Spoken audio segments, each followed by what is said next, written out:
The dress had been my armor for so long that I almost forgot what I was hiding underneath it. I smoothed the fabric over my forearms out of habit, a gesture so practiced it had become invisible, like blinking or breathing. 3 years of waitressing at Aurelia, one of Manhattan's most exclusive private dining clubs, had turned that motion into instinct. Adjust the sleeve, smile, move forward. No one ever looked closely enough to notice, and that was exactly how I needed things to remain. Aurelia existed in a world I could observe but never truly enter. The walls were dressed in warm mahogany panels, and amber chandelier light pooled across white linen tablecloths like melted gold. The guests who came here didn't glance at the waitstaff any more than they glanced at the furniture. We were part of the scenery, functional, silent, forgettable. For someone like me, that invisibility wasn't humiliating. It was protection. I'd started here 3 years ago, 2 weeks after leaving a situation I still couldn't bring myself to name out loud. The manager, Mrs. Caldwell, had taken one look at me, thin, hollow-eyed, clutching a resume I'd typed at the public library, and hired me without ceremony. She wasn't a warm woman, but she was practical. I worked hard. I never called in sick. I never complained. And I never, under any circumstances, wore short sleeves. Lily. My coworker Dana appeared at my elbow, balancing a tray with the effortless grace she'd spent years developing. Table 9 just arrived. Full party. Mr. Chen's reservation, but apparently someone else is hosting tonight. She lowered her voice. Private security outside, 2 black vehicles. Mrs. Caldwell already told Chef to prepare the premium tasting menu without being asked. I followed Dana's gaze across the room. Table 9 was our largest private corner booth, partially screened from the rest of the floor by a frosted glass partition. I could make out movement, the shift of dark fabric, the murmur of male voices speaking in measured, unhurried tones. "Who is it?" I asked, though something in my chest had already begun to feel like standing at the edge of a very tall building. Dana shook her head. "No idea, but Mrs. Caldwell assigned you as lead server." I didn't have time to wonder why. A hand signal from across the room told me the table was ready to be approached, and I straightened my posture, checked that my sleeves sat exactly where they needed to sit, and walked toward the booth with my notepad in hand. There were 4 of them. 2 men positioned on the outer seats with the particular stillness of people trained to watch doorways. Broad-shouldered, expressionless, wearing dark suits that fit too precisely to be accidental. A 3rd man, older, with silver threading through his temples, who was already engaged in quiet conversation with someone across from him. And then the 4th. He sat at the innermost corner of the booth, which placed him with his back to the wall and a clear sightline to every entrance, a position I would later understand was never accidental. My first impression was fragments, the way your mind sometimes protects you by refusing to process something all at once. A black suit so precisely tailored, it seemed architectural. A white shirt collar open at the throat, revealing the edge of ink that climbed his neck in dark, intricate patterns. Not the careless kind, but something that looked almost like a map, drawn in a language I didn't know. Dark hair swept back from a face that was younger than I expected, sharp-featured and composed with a quietness that felt more deliberate than the loudest voice in any room. He wasn't speaking. He was simply present, in the way that certain things are, like a storm front before it arrives, or the moment before music begins. I realized I had stopped walking. I forced myself forward and reached the edge of the table. "Good evening. My name is Lily, and I'll be taking care of you tonight. Can I start by bringing some still or sparkling water to the table?" 3 of the 4 men responded in various ways. The silver-haired man nodded. One of the outer guards gave a brief hand signal that I interpreted as still water. The other didn't move at all. The man at the corner said nothing. But his eyes shifted, slowly, without urgency, and found me. dark eyes. Not unkind, but measuring in a way that felt like being read rather than simply seen. He held my gaze for exactly 2 seconds, then looked back at the document one of his associates had placed on the table. And it was somehow worse that he looked away, because it meant I had registered as something worth noting and then filed away, all in the span of a breath. I returned to the service station on legs that felt less reliable than usual. "Table 9 water," I told Dana, and she looked at my face and wisely didn't say anything. The next hour passed in the rhythm of service. Water, bread, the first course, careful attention to which glass needed refilling, which plate needed clearing. The men at table 9 spoke little in my presence, which was standard for guests with security. I learned to read a room's temperature the way you learn any language, through repetition, pattern, consequence. These men were careful. The silver-haired one did most of the talking during courses. The 2 guards ate efficiently and kept their eyes moving. The man at the corner, whom I heard addressed once in a low exchange as Mr. Jang, ate methodically, unhurried, occasionally studying whatever document had been placed before him, occasionally studying the room. He never appeared to study me again. And yet I was aware of him with the particular awareness you develop when something dangerous is nearby. Not fear, exactly, but a heightened attention, the way your body knows to pay careful attention before your mind catches up. It was during the 3rd course that it happened. I was reaching across the table to remove an empty bread plate when the sleeve of my white uniform shirt caught on the edge of a water glass. The glass didn't fall. I steadied it instantly with my other hand. But the fabric pulled, and for 2 full seconds, before I could correct it, the cuff rode up past my wrist. I fixed it immediately, smoothly, the way I'd practiced fixing it for 3 years, in a motion that was designed to look like nothing at all. But when I looked up, the man at the corner, Mr. Yang, was no longer reading his document. He was looking at my arm, not at my face, not at the recovered glass, at the precise place where my sleeve had been for those 2 seconds, displaced. His expression didn't change.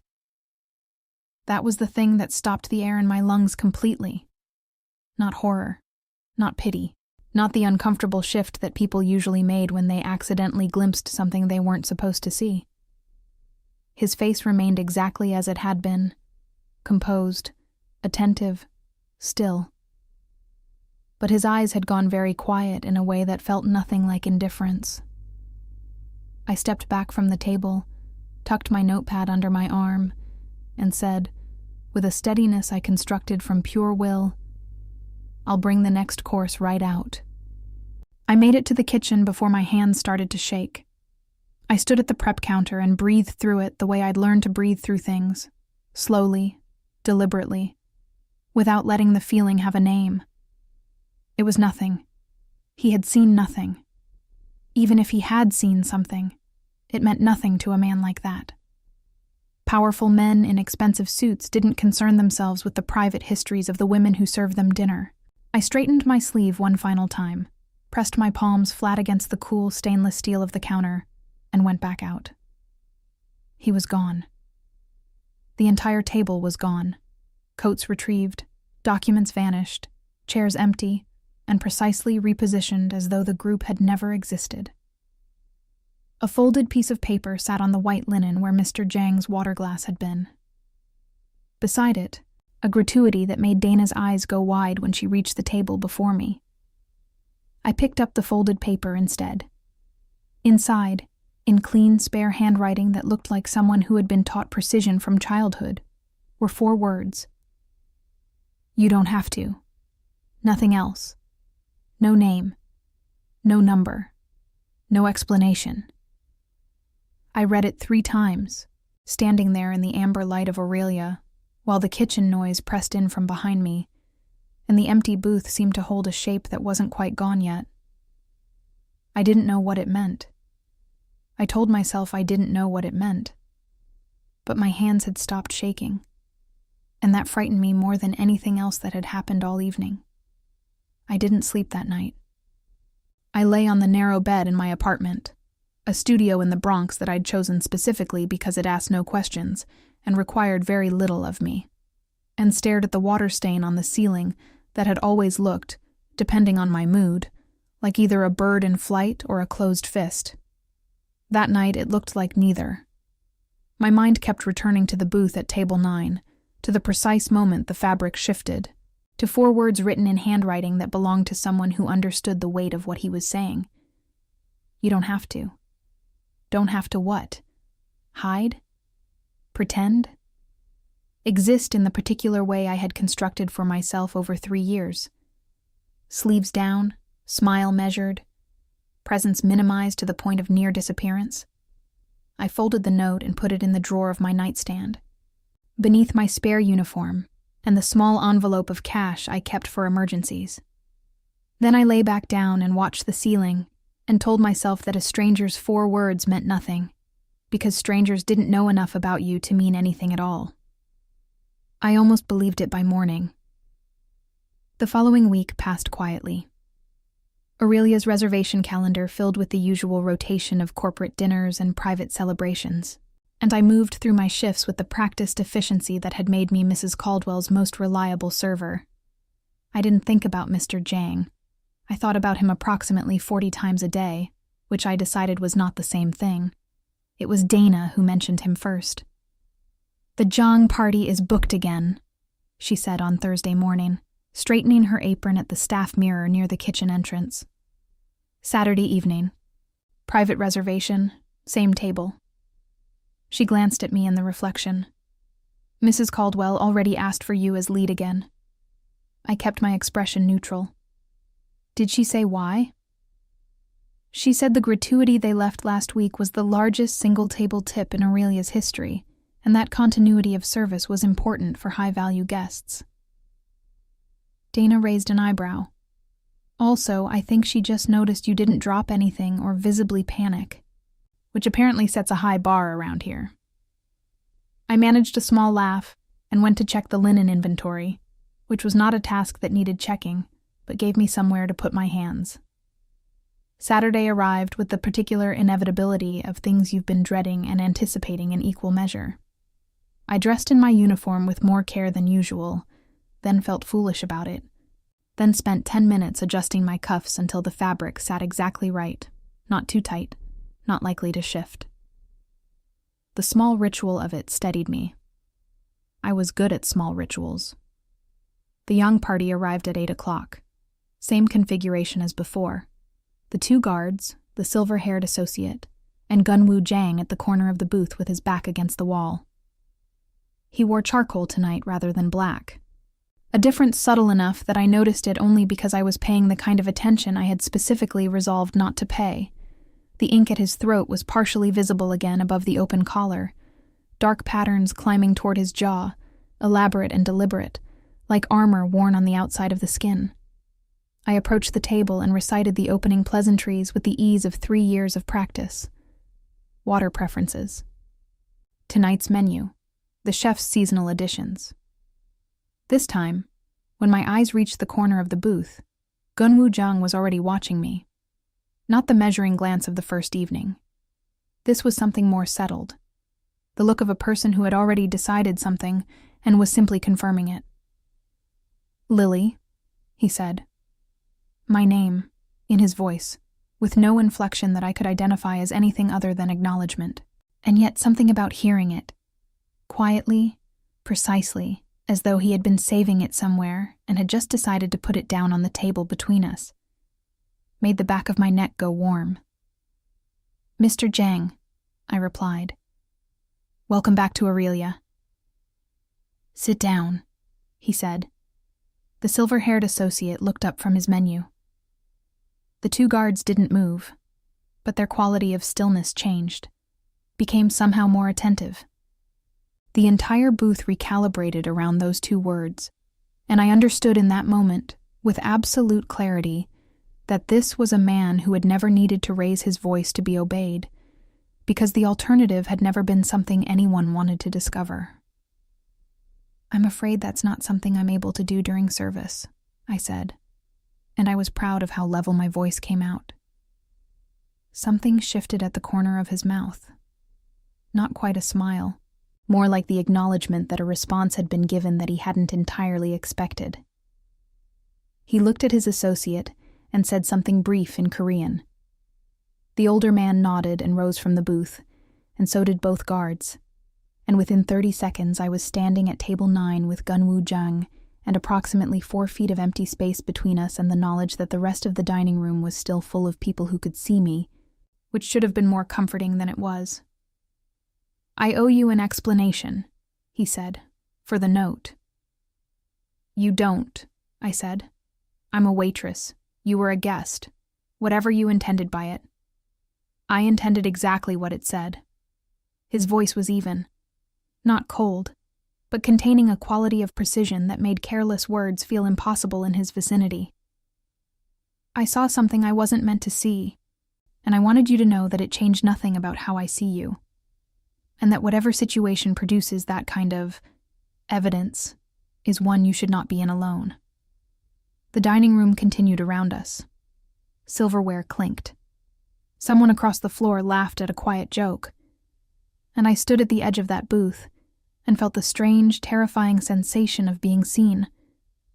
Not glanced at, not processed as part of the scenery, but actually seen, by someone who had no right to see me, and somehow had anyway. "I'm not in any situation," I said carefully. "Not anymore." He studied me for a moment.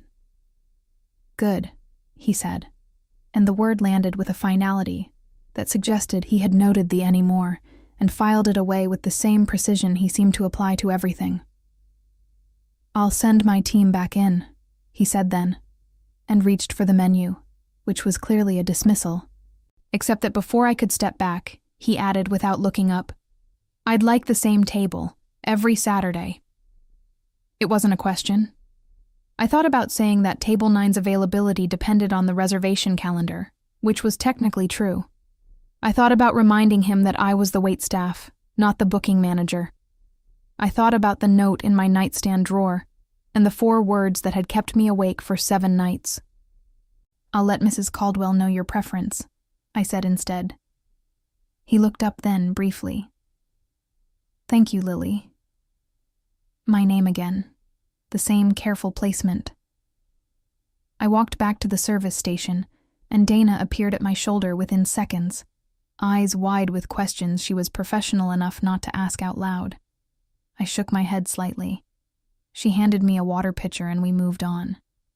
But 3 hours later, when the party had departed and I was clearing table 9, I found that the note from the previous week had been replaced by something else. A small card, plain white, with a phone number and 2 words beneath it. "When ready." No name. No explanation. But I understood, with the certainty of someone who had spent years learning to read what people meant beneath what they said, that it was not an offer of anything specific. It was an offer of the one thing I had not had access to in so long that I had almost forgotten it had a name. A door that opened from the inside. I put the card in my apron pocket and finished clearing the table, and I didn't let myself think about it again until I was on the subway home, the car nearly empty at that late hour, the city lights sliding past the dark windows like scattered fire. Then I took the card out and read those 2 words one more time. "When ready." I pressed it flat against my palm and looked out at the dark tunnels rushing past. I was not ready. I was quite certain I was not ready. But for the first time in 3 years, I wasn't entirely certain that not ready, and never were the same thing. I called the number on a Tuesday, which felt less significant than a weekend, and more honest than a weekday morning when the light was too bright and practical decisions felt easier than they actually were. It rang twice. "Lily." Not a question. He had known it would be me, or he had answered every call with that same certainty, regardless of who was on the line. I couldn't decide which possibility was more unsettling. "I'm not calling because I need anything," I said immediately, which was the most transparent sentence I had spoken in years. A brief pause. "All right." I sat on the edge of my bed, the nightstand drawer open beside me, both the original note and the card sitting there like evidence of something I hadn't named yet. You said when ready. I don't know what that means. Ready for what, exactly? To talk, he said. Only that. The simplicity of it disarmed me more than any complicated answer would have. I had braced for something to push against, and there was nothing there but a quiet room and a man who seemed entirely comfortable with silence. Okay, I said. I can do that. We met 3 days later at a small Korean restaurant in Midtown. Not Aurelia, not anywhere that carried the weight of our previous context. He arrived in a black vehicle with tinted windows, accompanied by a single guard who settled at a table near the entrance and became very interested in the menu. Gunwoo himself wore a dark coat over a simple charcoal sweater, the ink at his throat more visible than usual in the casual setting, and he looked, briefly, in the moment before he saw me, like someone in the middle of a thought he hadn't finished yet. Then he saw me, and the thought resolved into something composed and attentive. We sat across from each other at a corner table. He had requested a corner, naturally, with his back to the wall, and a server brought tea without being asked, which told me this was a place he came to regularly, a place that knew his preferences and had decided that knowing them was preferable to not knowing them. Tell me something true, he said, once the tea was poured. I wrapped my hands around the warmth of the cup. That's an unusual opening. I find that direct questions produce performed answers, he said. Something true tends to arrive on its own. I looked at him across the small table. In this light, without the amber glow of Aurelia's chandeliers, he looked younger than the authority he carried, mid-30s perhaps, with a precision to his features that might have read as coldness from a distance, but up close held something more complicated. There were faint shadows beneath his eyes that suggested sleep was not something he took for granted. I've been in New York for 3 years, I said slowly, and I haven't been to a single museum. I used to love museums. I paused. That's something true. I'm not sure it's interesting. It is, he said, without inflection that suggested he was being polite. What stopped you? Not a question. An observation left open. I turned my teacup slightly on its saucer. The same thing that stopped most things for a while. He didn't press, didn't fill the space with reassurance or redirect toward something easier. He simply waited, with the patience of a person who had learned that waiting was frequently more powerful than speaking. And I found that the silence didn't feel demanding. It felt, oddly, like room. I left a relationship, I said, that I should have left much earlier than I did. And when I finally did leave, I had to rebuild a lot of things, including the habit of going places. I looked up at him. That's as much as I want to say about it. That's enough, he said immediately. And then, the Metropolitan Museum is open late on Fridays. I blinked. I know you know, he said. I'm noting it, in case it's useful. Something shifted in my chest, a small movement, like a door not opening but becoming slightly less sealed than it had been. I looked down at my tea and reminded myself that this was a man who arrived in armored vehicles and had security personnel memorizing restaurant exits, which meant that whatever quiet he projected was constructed over something considerably less quiet, and I should not let one gentle conversation dissolve 3 years of careful distance. What do you do? I asked, because asking the direct question felt safer than sitting with the indirect one. Specifically. His eyes held mine. Import and export, he said, among other things. And the other things are not for this table, he said, and his voice didn't change temperature at all. Didn't become warning or defensive, simply stated a boundary with the ease of someone who had drawn that line so many times it required no effort. But I'll tell you this. I don't involve people who don't choose to be involved, and I don't pretend to be something I'm not. That's a careful answer. It's an honest one. We stayed for nearly 2 hours, He asked about the museums I'd loved. I told him about a Hopper exhibition I'd seen in Chicago years ago. The way those paintings made loneliness look architectural, structured, and almost beautiful. He listened without interrupting, which was rarer than it should have been. When I asked about the ink on his neck, carefully, framing it as curiosity rather than scrutiny, he turned his chin slightly to give me a clearer view and explained that each section corresponded to someone he had lost. Not decoration, documentation. I thought about that for a long time without saying anything. Walking out onto the Midtown sidewalk afterward, in the cold November air that smelled of exhaust and roasting nuts from a nearby cart, I felt something I hadn't felt in longer than I could precisely measure. Present. Not managing the moment from behind glass, not calculating how to minimize my visibility, but simply standing on a sidewalk in the cold with the city moving around me. His guard had materialized at a respectful distance. The black vehicle idled at the curb. Lily. Gunwoo stopped beside me, and I noticed that he had positioned himself between me and the street, without appearing to have made a decision about it. It was simply where he stood, blocking the wind and the traffic noise and anything else the street might produce. The Metropolitan, next Friday. Are you asking or noting again? Asking, he said, and the single-word correction felt significant enough that I filed it away somewhere careful. I'll think about it, I said. He nodded once and got into the vehicle. I took the subway home and sat with my coat still buttoned in my apartment for a full 20 minutes before I remembered to take it off, because I was thinking about the way he had stood between me and the street without being asked, and how 3 years ago I would have found that suffocating, and how tonight it had felt, for one unguarded moment, like something else entirely. The Friday museum visit became 2, then 4. Then a standing arrangement that neither of us formalized because formalizing it would have required discussing what it was. And we were both, I was learning, people who understood that some things hold their shape better when left unnamed. But things were shifting.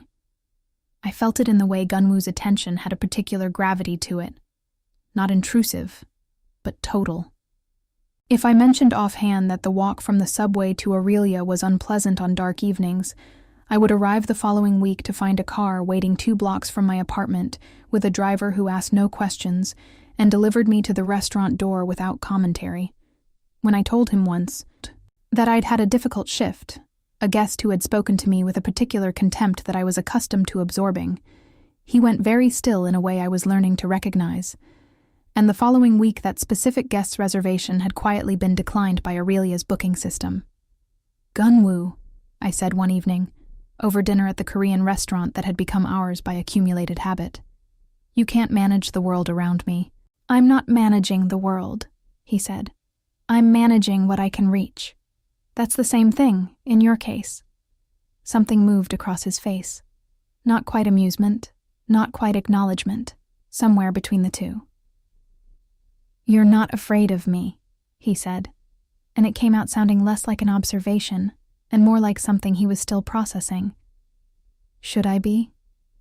He considered the question with the seriousness he gave to everything. Most people are. I know, I said. I've watched your staff. I've watched how people move around you in a room. I'm not unaware of what you are. I met his eyes. But you've never given me a reason to be afraid of you specifically. Those are different things. He looked at me for a long moment. Yes, he said quietly. They are.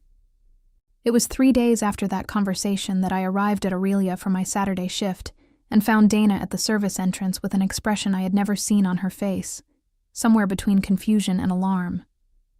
There's a woman at the bar, Dana said. She's been asking for you by name for 40 minutes. She says she knows you from before. Lily. Dana caught my arm lightly as I moved past her. She looks like she came to deliver something, and not in a good way. I looked through the small window in the service door toward the bar, and the floor shifted slightly beneath me. Standing at the far end of Aurelia's polished mahogany bar, in a coat that didn't quite fit the establishment's standards, and with an expression that mixed guilt and calculation in a ratio I recognized from years of reading people, was my older sister, Renee. I hadn't spoken to Renee in 3 years. Not since the night I left. Not since I'd learned that she had known, for months, and said nothing. My hand found the doorframe. Behind me, Dana was asking something I couldn't hear, and the kitchen noise pressed in from the corridor, and somewhere on the other side of the city, Gunwoo Jang was probably sitting in his own version of a corner, with his back to the wall and a clear view of every exit. I straightened my sleeves. I lifted my chin. And I walked through the door.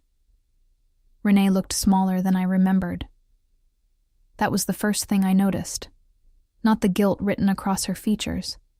Not the careful way she had positioned herself at the end of the bar where she could watch the entrance. Not the coat that was slightly too thin for November. She had always occupied space with a particular confidence. The older sister who knew the answers before the questions were finished.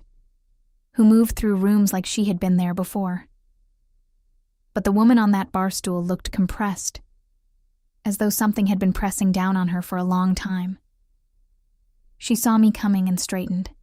Her hands, wrapped around a glass of water she hadn't touched, tightened almost imperceptibly. "Lily." Her voice was careful, rehearsed. "You need to leave," I said quietly, stopping far enough back from the bar that we were not having a private conversation, just two people speaking in the middle of a restaurant, which meant I had witnesses and she had limits. 3 years had taught me to think like that. Whatever you came here to say, this is not the place. "I've been trying to reach you for 6 months," she said. "You changed your number. You moved. I had to hire someone just to find out where you worked." The words landed with a specific weight. She'd hired someone to find me.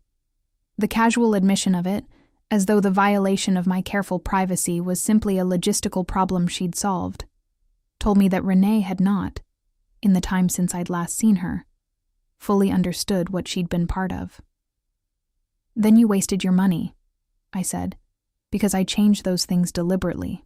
Her jaw tightened. "He's looking for you." The bar noise continued around us, the soft clink of glasses, the murmur of early evening guests, the distant rhythm of the kitchen. My body processed Renee's words before my mind caught up, a cold alertness spreading from my sternum outward. "He's been asking around," she continued, and now her voice had dropped, acquired the hushed urgency of someone delivering information they believed was a gift. "Marcus, he's been... Lily, he told people you took things when you left. Money, things that belonged to him. He's been saying it to anyone who'll listen, and there are people listening. People who..." "Stop." My voice came out level. I was proud of that. "I took nothing when I left except what was mine, and we both know that." "I know that," she said, and the words cracked slightly at the edges, and I saw the guilt move through her face like weather. "I know. But he's not, Lily, he's not stable. And he has people around him now who do things for him. And I came here because I'm scared for you. Regardless of what happened between us, I'm still your..." "You knew," I said, simply, without heat, because heat was something I had burned through entirely in the first year, and what remained was something cooler and more permanent. "For 7 months you knew. And you told me I was overreacting. You told me I was too sensitive. You told me that he loved me, and that love was complicated, and that I should try harder." I held her gaze. "You knew what was under my sleeves, Renee. You saw it once, at Mom's birthday. And you looked away, and you never asked." The silence between us was the loudest thing in the room. Her eyes filled, and I watched it happen without the softening I might have expected from myself, because I had grieved this loss already, had grieved it in the particular sleepless way you grieve things that happen long before they end. "I'm sorry," she said, and I believed her. That was the complicated part. I believed the remorse was genuine, and it changed nothing about the shape of what had happened, and both of those things were true simultaneously. "You need to go," I said again. "If Marcus is asking questions, The last thing I need is for anyone to be able to connect you coming here with where I work. Go home, Renee. Don't hire anyone else to find me." I left her at the bar and walked back through the service door and stood in the corridor for exactly 90 seconds with my hands pressed flat against the cool wall, breathing the way I had learned to breathe through things. Then I picked up my tray and went back to work. I didn't tell Gunwoo that night, or the next day. I told myself this was because it wasn't his problem, that I had managed things alone for 3 years and was fully capable of continuing to do so, that whatever was developing between us didn't entitle him to the full architecture of my history, that I was protecting my own privacy, and that was a reasonable thing. I was also aware, in the quieter part of my mind, that I was afraid of what he would do with the information, not afraid of him. Afraid of the specific, focused way he responded to things that threatened what he had decided was under his protection. He found out on a Thursday. I didn't know how. I would learn later that Aurelia had security cameras in the bar area, and that footage from those cameras had a way of reaching people with the right resources and the right motivation to request it. What I knew was that I arrived at the Korean restaurant for our standing dinner, and Gunwoo was already seated, and something in the quality of his stillness was different from usual. Denser. Like weather that had decided its direction. He waited until the tea was poured. "Tell me about Marcus," he said. The bottom dropped out of my stomach. I set down my cup, looked at him across the table. His face was composed, as it always was, but his eyes held something I hadn't seen there before. Something controlled, but not comfortable. Not anger, exactly, because anger was too loud for what I was seeing. It was the thing that lived beneath anger in people who had learned not to let it surface without purpose. "You had someone pull the bar footage," I said. "I had someone confirm that a woman matching your description of your sister entered Aurelia's bar and remained for 40 minutes. And then I asked you," he said. "I'm asking you now." The distinction. That he was asking, that he had waited to ask rather than acting on whatever he already knew, was one I registered and held on to. So I told him. Not everything, not all at once, but the essential shape of it. 3 years ago. A relationship that had started ordinary and become something that left marks. A departure that had cost me everything I'd had at the time, and given me everything I had now in exchange. And a man named Marcus who had apparently decided that 3 years of silence wasn't enough. Gunwoo listened without interrupting.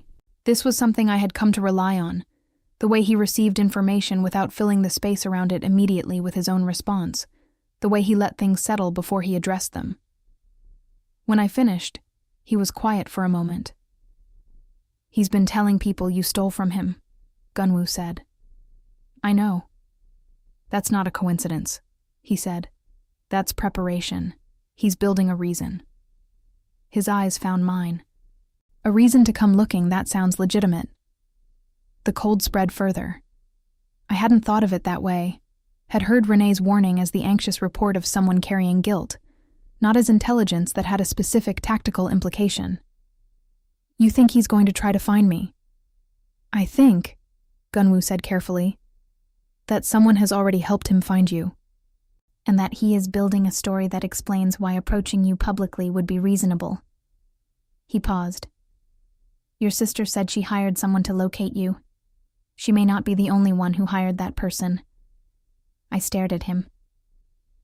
The restaurant continued around us, a family at the next table celebrating something, a couple near the window sharing a dish, and I sat in the middle of the ordinary warmth of it and felt the walls of the 3 years I had so carefully constructed developing something I could only describe as cracks.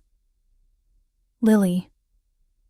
Gunwoo's voice was quiet, but it had a quality of ground to it, the kind of firmness that isn't aggressive but simply refuses to move. "I need you to hear me clearly. I am not going to let anything happen to you. That is not a request or a negotiation.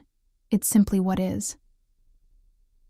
"You can't promise that," I said. "I can promise considerably more than most people," he said. And the directness of it. No performance, No inflation. Just a man who understood exactly what he was capable of and was extending that capability without drama. Landed somewhere in my chest and lodged there. I don't want anything done to Marcus, I said quickly. I need you to understand that. I understand, he said. I'm not interested in Marcus. I'm interested in making sure he has no path to you. Those are different things. I looked at him for a long moment.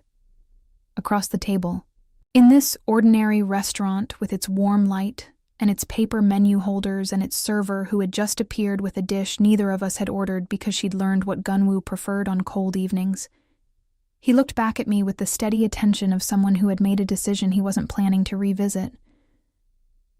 Okay, I said finally.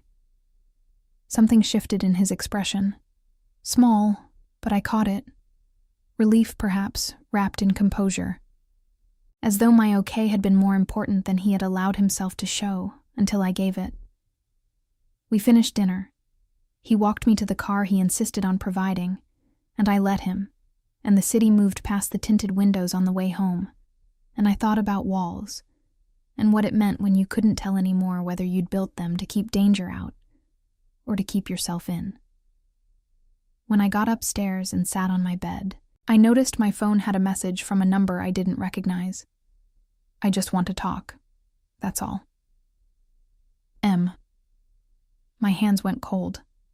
I sat there in the dark of my apartment with the phone in my hands and Marcus's message on the screen, and understood that whatever quiet I'd been living inside for 3 years had just ended, and what came next would require me to decide, once and for all, whether I was someone who hid or someone who stood. I didn't respond to the message. I sat with the phone in my hands for a long time, the screen going dark, then lighting again as I turned it over, then going dark once more. The apartment was very quiet. Outside, the city made its usual sounds. A siren somewhere distant, the compressed hiss of a bus stopping at the corner, voices from the apartment above moving through the ceiling like weather. I had learned to find comfort in those sounds over 3 years. They meant the world was continuing on its ordinary axis, indifferent and reliable, and that I was a small, anonymous part of it. That anonymity had been my safety. And Marcus had just put his hand through it as easily as pushing through a paper wall. I took a screenshot of the message, texted it to Gunwoo without explanation, and turned off my phone. Then I lay back on the bed with my coat still on, and stared at the ceiling and made myself breathe slowly until the cold in my hands moved up to something more manageable. My phone was back on by morning. I was not someone who could afford to be unreachable, practically speaking, and there were 2 messages from Gunwoo. The first, sent 11 minutes after I'd forwarded the screenshot. I have it. Don't respond to him. The second, sent an hour later. Are you all right? Not a question mark. The same way he'd said my name the first time.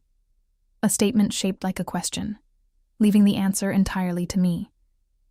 Yes, I wrote back. I think so. His reply was immediate. I'll come by at 7. He arrived exactly at 7, which I was learning was how Gunwoo operated. Precisely. Without the theatrical lateness that some powerful men use to remind you of the distance between your time and theirs. He came alone, or nearly. His driver waited downstairs, but no additional security, which I understood was a concession of some kind, a deliberate reduction of the apparatus that usually surrounded him. I buzzed him up and opened the door, and he stood in the hallway of my building, which was narrow and smelled of other people's cooking, and had a flickering light at the far end that the building manager had been promising to fix for 8 months. Wearing a dark coat and carrying 2 containers of food from the Korean restaurant. And the collision of those 2 images, the man and the context, produced something in me that I didn't immediately have a word for. You didn't have to come here, I said. I know, he said. May I come in? I stepped back. He entered my studio apartment and took it in without visible reaction. The narrow bed, the single window with its view of the brick wall across the alley, the nightstand with its drawer that held 2 pieces of paper that had changed the direction of something in my life.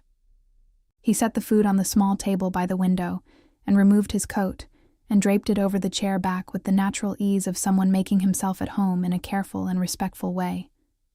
We ate at that small table with the brick wall outside the window and the building sounds pressing in from all directions, and it was the most ordinary evening I had spent in 3 years, and somehow that made it the most significant. "Tell me what you know," I said, when the containers were half empty. He set down his chopsticks. "Marcus has been in contact with someone who worked for the firm your sister used to locate you. That person sold your information in 2 directions, to your sister and to someone in Marcus's circle. By the time your sister arrived at Aurelia, Marcus already had your workplace." He paused. "He also has your general neighborhood, though not your specific address. Yet." The word "yet" sat between us on the table. "What does he want?" I said. "Actually want, not what he told Renee." Gunwoo's eyes were steady. "Control," he said. "The same thing he always wanted. The theft narrative is a mechanism.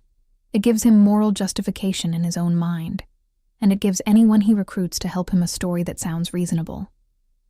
But what he's responding to is the fact that you left, that you are somewhere he can't see, that you built something without him." He looked at me carefully.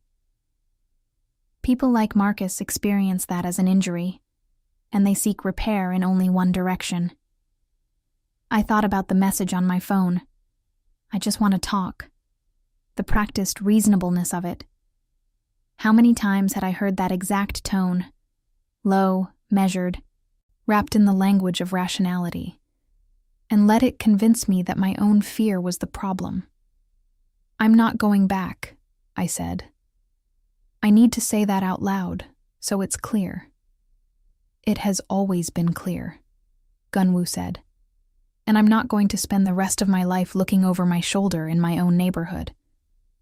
"No," he agreed. "You're not." I looked at him. "What did you do?" A brief pause, not evasion, but precision. The selection of the right words. "I had a conversation with certain people who have certain overlapping interests with Marcus's social environment. The story he has been building, about theft, about property, has been addressed at its source. The people who were lending it credibility have been encouraged, persuasively, to reconsider their involvement. And Marcus himself, Gunwoo said carefully, has received a communication that made the costs of further pursuit, of any kind, very clear. Not a threat.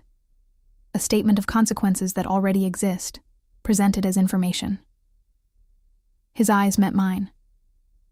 "He will not contact you again." I sat with that, tested the weight of it. Part of me wanted to ask for more details, to understand exactly what persuasively meant in Gunwoo's vocabulary, to map the full shape of what had been done. But I also understood that there was a line I had always maintained. I had asked for no violence, and Gunwoo had understood that, and I trusted the quality of his understanding in a way that was no longer provisional. "He'll just stop," I said. "Yes." "Because you asked him to." Something moved at the corner of Gunwoo's mouth. I have a way of asking that tends to produce lasting results. I looked down at my hands on the table. Both of them, palms up, visible. "I've been hiding for 3 years, I said. "In a job where no one looks at me. In a neighborhood where no one knows my name. In clothes that..." I stopped, breathed. I built this whole life around being invisible. And I think I started to believe the invisibility was the life. "It wasn't," Gunwoo said simply. "No." I turned my hands over. "I know that now." We stayed at that table for another hour, and at some point the conversation moved away from Marcus entirely, to the Hopper exhibition I'd finally returned to, at the Metropolitan on a recent Friday, standing in front of Nighthawks for 20 minutes while Gunwoo stood beside me and said nothing, and I cried a little, quietly, in a way that felt less like sadness and more like something that had needed to leave for a long time, finally finding a door. When he stood to go, he lifted his coat from the chair back and paused. "Lily," he said, "I want to ask you something, and I want you to understand that whatever you answer, nothing changes between us." I waited. "I would like you to have a choice," he said, "about the life you build from here. I can make sure Marcus never reaches you, and then you decide what everything else looks like. Aurelia, this apartment, the museums on Fridays, all of it on your own terms." He held my gaze. "Or, if you want, you build it with someone who already knows what's under the sleeves and isn't going anywhere." The room was very quiet. Outside, the city continued its indifferent, reliable sounds. The radiator clicked. Somewhere above us, a child laughed at something, bright and uncomplicated, and the sound came through the ceiling like a small piece of ordinary grace.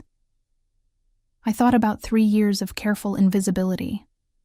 I thought about a note that said "you don't have to," and a card that said "when ready," and a man who stood between me and the street without being asked and listened to me talk about Edward Hopper paintings without once checking his phone. I thought about what it felt like to be seen. "I'm not the same person I was when I came to New York," I said. "I know," he said. "I met the person you are now." I crossed the small space of my studio apartment and did something I had not done in 3 years. I reached out first. Not dramatically, not with the weight of everything it carried, just my hand finding his.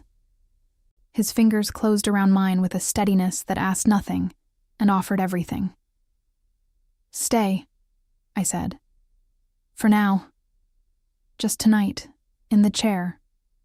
I just don't want to be alone in this apartment with all of this quiet yet." He looked at me for a moment, and what moved across his face was something I didn't need to name to understand. He set his coat back down on the chair. "All right," he said. I made tea. He sat by the window, and at some point I fell asleep on the narrow bed, with the lamp still on, and the city still speaking its language outside. And when I woke in the early gray morning, he was still there, upright in the chair, awake, watching the window with the particular attention of a man who took the safety of a room seriously. He looked over when I stirred. "Good morning," I said, and my voice came out soft and unguarded, the way voices do before you remember to construct them.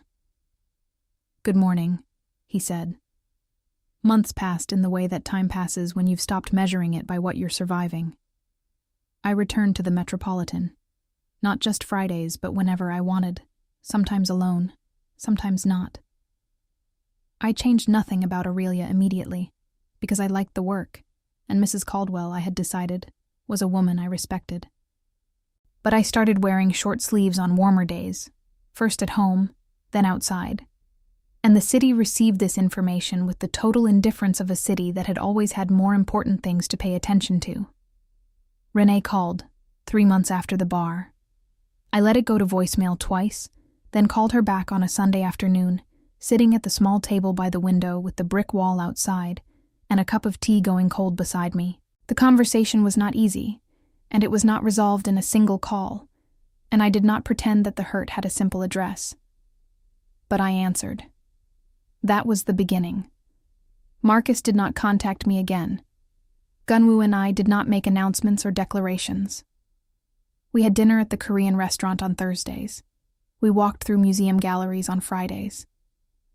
On Sunday mornings, occasionally, he arrived at my door with food and the easy silence of someone who had decided that being near me was reason enough. And I opened the door wider, every time, a little more naturally than the last. One Thursday evening in April, the cherry trees along the park path were just beginning to open. That particular shade of pink that only lasts a few days before it becomes something else. And we were walking back toward the car when I stopped and turned my face up toward the branches. I used to think I'd have to leave New York, I said. Start over somewhere else. That this city had become something I'd always associate with hiding. Gunwoo stopped beside me. The blossoms moved in a small wind. "And now?" he said. I looked at the trees and the last light coming through them, and the ordinary, unbeautiful, completely irreplaceable city moving around us. "Now it's just where I live," I said, "where things happened that made me who I am." I turned to look at him. "That's enough." He looked back at me with the expression I had come to know best, the one that wasn't performed or constructed, that lived beneath the composure he wore everywhere else, quiet and certain and entirely present. "Yes," he said, "it is." The trees let go of a few blossoms in the wind, and they crossed the path between us and disappeared, and the city carried on, and I stood in the middle of it with my sleeves rolled up and my face toward the open air, and I was, at last, simply here, not hiding, not surviving. Here,